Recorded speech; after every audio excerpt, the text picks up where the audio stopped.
김영일 전문가와 함께하는 이슈 플로우입니다. 오늘 이슈 플로우의 핵심 키워드는 바로 사우디가 되겠는데요. 자, 그래서 오늘 제가 오프닝으로 준비한 것은 바로 사우디 프로리그와 관련된 부분입니다.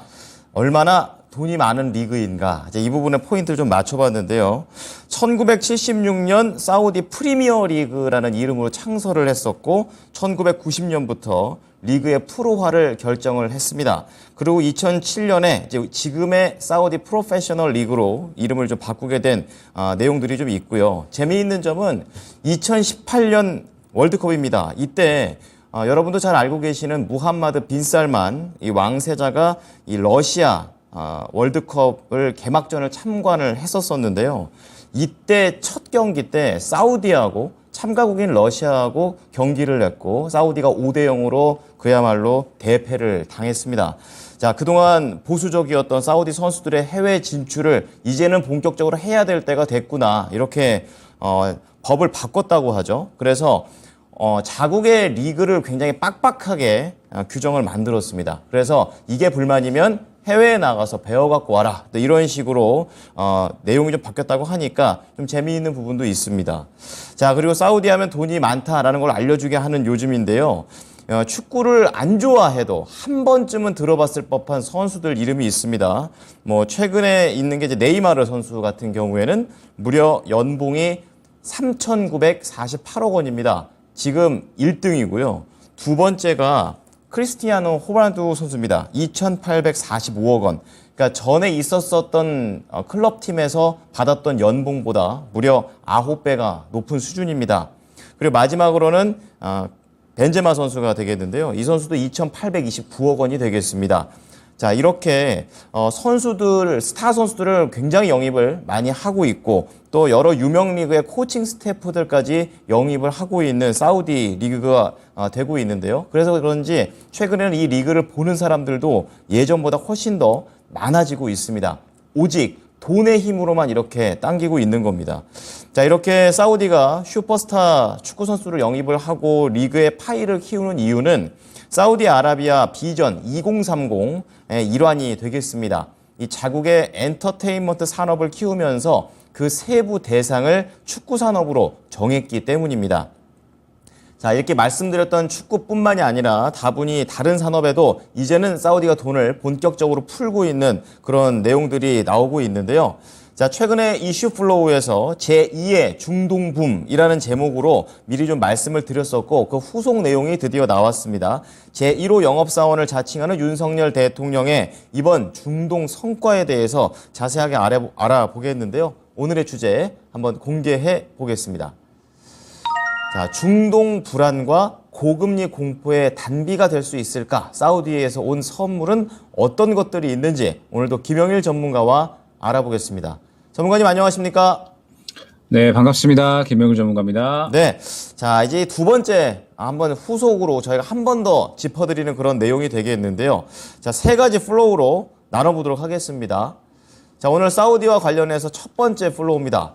사우디와 한국 기업들의 MOU가 대거 체결됐다. 이런 내용이 있습니다. 상당히 이 제목을 보면 기대감을 키울 수 있고 또 어떤 부분에 체결이 됐는지 알고 싶다라는 좀 생각이 들고요. 두 번째로는 사우디 관련돼서 종목들은 어떤 것들이 있는지 다분히 중동 이슈뿐만이 아니라 여기에 네옴시티도 연결이 되었다라는 부분을 그동안 전문가께서 말씀을 많이 해주셨는데 좀 자세히 들어보고요. 마지막에 전략까지 함께 보겠습니다. 자, MOU 대거 체결입니다. 어떤 것들을 체결했습니까? 네, 일단은 윤석열 대통령과 그다음에 4대 기업 총수들 그리고 그 외에 여러 기업들이 이번에 사우디 순방을 함께 다녀왔죠. 그러면서 이제 사우디가 역시나 우리나라의 앞으로의 새로운 이 전략 파트너십 국가가 되는 거는 어떻게 보면 당연한 이야기가 된 것 같아요. 여러 가지 MOU를 또 맺고 왔기 때문에 이 부분에 대해서 한번 이야기를 해보도록 하겠습니다. 자, 일단은 이번에 이 빈살만 왕세자와 윤석열 대통령이 회담을 하면서 이제 여러 기업들 간의 이야기가 오고 갔다라고 보시면 될 것 같아요. 에너지, 인프라, 전기차, 조선, 스마트팜 분야 등등 해서 여러 가지 분야에서 앞으로 사업을 이제 어느 정도 협력을 하기로 이야기를 했다라고 보시면 될 것 같고, 예전에 우리가 이제 이 중동 1.0이라고 불리는 원유 수출입이 중심이 된 이러한 협력 관계에서 이제는 첨단 이 신산업을 중심으로 하는 중동 2.0으로 새롭게 이 중동에 대한 전략을 업그레이드 하려고 하고 있다라고 보시면 될 것 같습니다. 이번에 이제 MOU가 총 맺어진 건수는 약 51건 정도로 예측이 되고 있고 약 21조 원 규모로 예상이 되고 있습니다. 작년 11월에 빈살만 왕세자가 방한하면서 그때 당시에 약 39조 원 정도 규모의 MOU를 맺었었거든요. 여기에 추가적으로 더 MOU를 맺었다라고 보시면 될 것 같아요. 아무래도 사우디가 2030년 그러니까 비전 2030에 맞추어서 계속적으로 여러 가지 부분에 대해서 이제 발전을 해 나가고 있죠. 저도 굉장히 이제 축구를 좋아하는데 최근에 정말 사우디에 굉장히 이제 스타 플레이어들이 굉장히 많이 늘어났습니다. 이처럼 이제 뭐 엔터 사업이라든지 뭐 그다음에 뭐 방산 분야, 뭐 그다음에 전기차 등등 해서 여러 가지 분야에서 이제 사업을 또 펼쳐 나가고 있는 그런 상황이기 때문에 여기에 또 이제 주요하게 도움을 줄 수 있는 나라가 바로 한국이다라고 사우디 측에서 이야기를 하고 있는 거죠. 몇 가지 이제 이야기를 보게 되면 일단은 이제 빈살만 방한 이후에 올해 3월에 사우디가 약 10조 원 가까이를 들여서 울산 이 온산 산업단지에 석유화학 시설을 짓는 이 프로젝트 착공식을 열었습니다. 그러면서 또 벤처 투자를 위해서 약 1억 6천만 달러 규모의 펀드까지도 이제 조성을 했고 현대로템과 이 사우디 기업 간에 3천만 달러 규모의 합작법인 설립 계약 등등을 한다라든지 기업들 간에 MOU를 맺고 나서 계속적으로 이제 후속 조치들이 이어지고 있는 그런 상황이거든요. 그러면서 이번에 이제 맺어진 MOU 건들을 보게 되면 뭐 한국전력과 그다음에 이 포스코 홀딩스 그리고 이제 롯데케미칼이 사우디 국영 석유기업 다들 알고 계시는 아람코와 약 이제 155억 달러 규모의 암모니아 공동 생산을 추진한다. 블루 암모니아 공동 생산을 추진한다라는 이제 협력 의향서를 맺었다라고 보시면 될 것 같고 뭐 그다음에 뭐 인프라 플랜트 부분에서도 뭐 계약 한 건 MOU 7건이 맺어졌다라고 해요. 현대건설이 사우디 투자부와 함께 사막지대 수전 공급을 위한 이 해수 담수화 사업, 그다음에 네옴시티 등등 해서 이 스마트시티 협력에 대한 부분들, 그다음에 뭐 현지 사업에 대한 부분들 여러 가지 MOU를 맺었다라고 보시면 될 것 같습니다. 그러면서 뭐 도화 엔지니어링 같은 경우에는 또 이제 추가적으로 뭐 현지강 유역 공동 개발 계약을 체결을 했다라고 보시면 될 것 같고요. 여러 가지 MOU 건들이 상당히 이제 많이 나오고 있는 그러한 상황이고 방산에 대한 이야기도 나오고 있습니다. 그러면서 이번에 굉장히 상세한 이 성사 단계까지도 왔다라고 이야기가 나오고 있습니다. 규모와 액수도 상당히 크고 성사 단계에 있기 때문에 아직 상세한 거는 이야기가 나오지는 않았지만 방산에 대한 어떤 계약 건들도 이제 슬슬 나올 것이다라고 이야기가 나오고 있거든요. 그렇기 때문에 지금 이제 이 사우디 관련된 이번에 이슈들은 계속해서 또 이제 후속적으로 조치가 취해질 것이기 때문에 작년에 MOU를 맺었던 건들이 이미 후속 조치가 취해지고 있고 이번에 MOU를 맺었던 건들도 후속 조치가 취해질 거기 때문에 사우디 관련된 이슈는 계속해서 지켜봐야 되지 않을까 생각을 하고 있습니다. 네. 자, 오늘 관련 종목들도 보게 되면은 네옴시티 관련된 종목들이 가장 세게 움직이는 것 같습니다. 전체 내용 중에서 한 3분의 2 정도가 좀 상승을 좀 하고 있는데요. 관련 종목들의 흐름은 전반적으로 어떻게 평가하십니까? 네, 저번 주에 그나마 이 시장에서 수급이 들어가 있는 종목군들이 사우디 네옴시티 혹은 이제 우크라이나 재건 관련된 종목들이다라고 말씀을 드렸었습니다. 뭐 한미글로벌이나 뭐 혹은 이제 뭐 히림 같은 이러한 종목들이 그나마 수급이 살아있다라고 말씀을 드렸었죠. 그렇기 때문에 오늘 추가적으로 더 상승이 나오고 있다라고 봐야 될 것 같습니다. 그러면서 어찌됐든 지금은 이제 시장이 너무 이제 과도하게 약한 상황이죠. 과도하게 약한 상황이다라고 한다면 항상 말씀드리지만 가는 종목이 더 갈 수밖에 없는 시장이 연출이 될 수밖에 없습니다. 그러다 보니까는 이제 오늘 같은 경우에는 사우디 네옴시티 관련된 이슈, 여러 가지 MOU 건들에 관한 이슈들이 나오게 되면서 관련주들이 추가적으로 상승이 나오고 있는 건요. 여전히 지금 현재 상황에서 수급이 살아있는 종목들은 그래도 많이 보이고 있는 상황이기 때문에 네옴시티 관련된 종목들은 뭐 앞서 말씀드렸던 종목들과 그다음에 후속적으로 움직일 수 있는 종목들을 계속해서 보시면서 항상 강조드리지만 수급이 강하게 들어와 있는 종목들이 대장으로 움직일 수밖에 없습니다. 그렇기 때문에 사우디 관련된 종목들은 항상 이 수급적인 부분을 꼭 선별해서 보셔야 된다라는 점 강조를 드리면서 관련주들은 추가적으로 조금 더 지켜봐도 긍정적이지 않을까 생각이 됩니다. 네. 자, 사우디와 관련해가지고 저희가 두 번째로 좀 잡아드리는 내용입니다. 이제 종목까지 좀 대충 봤었고요. 그다음 관련해서 이제 중동 이슈, 거기에다가 네옴시티, 계속해서 뭐 재건주까지 연결이 될 수 있을 것 같은데 전반적으로 전략은 어떻게 잡는 게 좋을까요?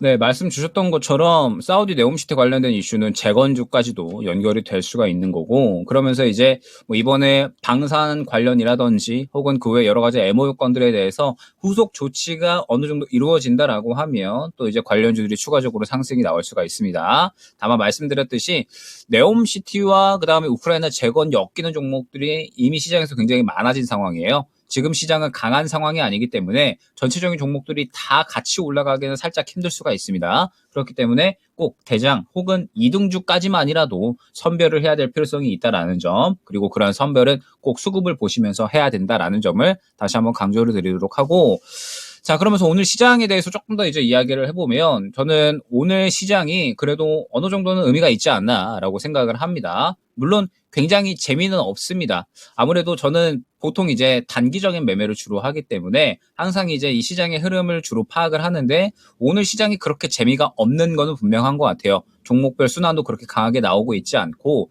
갈 수 있는 종목들도 그렇게 잘 간다라는 느낌은 들지는 않거든요.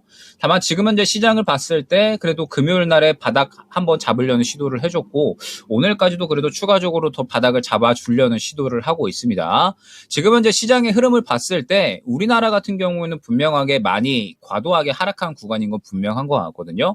지금 워낙에 이제 이 코스닥 코스피 지수가 많이 빠졌고, 이 많이 빠진 지수 자체가 지금 현재 상황에서는 아무래도 이제 예전에 이 코로나 터졌을 때 비슷할 만큼 굉장히 크게 빠졌고 많이 저평가되어 있는 구간이다라는 것은 분명한 것 같습니다. 다만 아직까지 여전히 뭐 미국의 국채 금리가 높게 진행이 되고 있다라는 점, 뭐 그다음에 뭐 중동발 변수들 여러 가지 악재들이 여전히 남아 있는 상황이기 때문에 바닥을 잡아줄 만한데도 불구하고 투심이 살아나지는 않고 있는 것 같아요. 다만 지금 현재 전체적으로 주도주 종목군들 흐름 보게 되면 뭐 예를 들어서 2차전지 종목들을 보게 됐을 때 2차전지 종목들도 이제 워낙에 많이 빠진 상황입니다. 포스코 그룹주들, 뭐 그다음에 포스코 홀딩스, 뭐 이런 종목들 보게 되면 이미 이제 이전 저점까지도 하락을 한 상황이기 때문에 당장에 빠르게 상승이 나오지는 않을 수 있지만 바닥을 잡아주려는 시도는 할 수가 있고, 그 외에 다른 종목들도 다 마찬가지예요. 지금 이제 뭐 2차전지, 반도체, 그 외에 다른 어떤 뭐 개별주 종목군들 다 마찬가지겠지만 워낙에 다들 많이 빠진 상황이기 때문에 사실 지금 현재 상황에서는 여기서 더 이상 겁먹을 필요는 저는 없다라고 생각을 합니다. 여기서 저는 크게 겁먹을 필요는 없다라고 생각을 하고 있고, 오히려 지금 시장이 워낙에 과매도 구간이다라고 한다면, 그렇다라고 한다면 저는 오히려 슬슬 이제 대응을 조금 준비를 해야 되지 않을까라고 생각을 하거든요. 어떻게 대응을 준비를 해야 되느냐라고 하면 지금 현재 갖고 계시는 종목들과 그다음에 앞으로 우리가 새롭게 들어가서 수익을 챙겨야 되는 종목군들이 있을 겁니다. 그러면 앞으로 지금 갖고 있는 종목들은 슬슬 바닥을 잡아준다라고 했을 때 바닥을 어느 정도 잡아주면서 순차적으로 수급이 들어가는 종목들, 고개를 틀어주는 종목들이 나와주겠죠. 그럼 그런 종목들에 대해서는 추가 매수를 준비를 해야 되는 거고요. 그다음에 앞으로 우리가 10월 달 남은 일정, 그다음에 11월 달까지 해서 새롭게 수익을 볼 수 있는 종목들에도 집중을 해야 됩니다. 결국 시장이 어느 정도 바닥을 잡아준다라고 하면 바닥을 잡아주는 상황에서는 또 새롭게 수급이 들어가는 종목군들이 나올 수밖에 없거든요. 최근에 하락을 했을 때 천연가스, 뭐 그다음에 유가 이러한 종목들이 상승이 나왔는데 지금 이제 관련된 종목들을 보게 되면 슬슬 차익 실현이 강하게 나오고 있는 구간입니다. 그러면은 이쪽에서 차익 실현이 강하게 나온다라고 했을 때 이 수급들을 또 새롭게 받아줄 수밖에 없는 개별주가 출현을 할 수밖에 없다라는 거고요. 그러면 지금 현재 바닥을 어느 정도 시장이 잡아준다라고 했을 때 또 그 개별주들이 단기적으로 주도주가 될 수 있다라는 겁니다. 그러면 지금 갖고 계신 종목들에 대해서는 어느 정도 현금 비중을 또 따로 할당을 해서 추가 매수 준비, 시장에서 관심을 받고 고개를 틀어주면서 수급이 들어가는 구간에 추가 매수를 준비를 해주셔야 되는 거고, 어느 정도 현금 비중에 대해서는 또 새롭게 단기 주도주로 움직일 수 있는 종목들에 대해서 우리가 준비를 해놔야 되는 거거든요. 지금 현재 시장은 손 놓고 있을 때가 아니라 절대적으로 슬슬 수익을 챙길 수 있고 대응을 해야 될 준비를 해 나가야 된다라는 시점이라는 점. 워낙에 이제 많이 힘드셨을 거예요. 지금 시장이 사실 7월 달부터 따지면 7월 말부터 지금 10월 말까지 거의 3개월 동안은 계속해서 하락을 하고 있거든요. 그러다 보니까 워낙에 이제 많이 지치셨을 것 같은데, 이제 시장이 어찌됐든 과매도 구간, 그 다음에 과도 하락 구간, 저평가 구간에 들어선 거는 분명한 것 같습니다. 그렇다라고 하면 이제 여러분들이 갖고 계시는 종목들에 대해서도 그다음에 그동안에 재미없었던 시장에서 그래도 그나마 조금 어느 정도 순환이 돌 수 있는 종목들에 대해서도 어느 정도 접근할 수 있는 기회는 올 수가 있으니까 이제는 슬슬 한번 대응할 준비와 그다음에 또 새롭게 수익을 볼 수 있는 종목들에 대해서 준비를 하면 좋지 않을까. 많이 힘드시겠지만 오히려 이럴 때일수록 마음을 단단하게 드시고 원래 이제 또 항상 주식시장에 이런 격언이 있잖아요. 해가 뜨기 전에 가장 어둡다라는 격언이 있는 것처럼 이제 어느 정도 해를 좀 맞이할 준비를 하면서 여러분들 좀 많이 지치셨을 텐데 다시 한번 이제 마음 단단하게 먹으시고 갖고 계신 종목들과 앞으로 수익 볼 수 있는 종목들에 대해서 한번 준비를 해보시면 좋지 않을까 생각이 됩니다. 네. 자, 어떻게 보면은 저는 제일 무서운 게 잃을 게 없는 사람인 것 같아요. 이제 바닥으로 생각되는 시점, 여러분 고생 많으셨고, 이제 좀 대응을 좀 해봐야 되는 관점까지도 가져가 보자. 이렇게 얘기를 해주셨으니까 내용들 잘 새겨보도록 하겠습니다. 오늘 내용 잘 들었습니다. 네, 감사합니다. 네, 지금까지 김영일 전문가였습니다.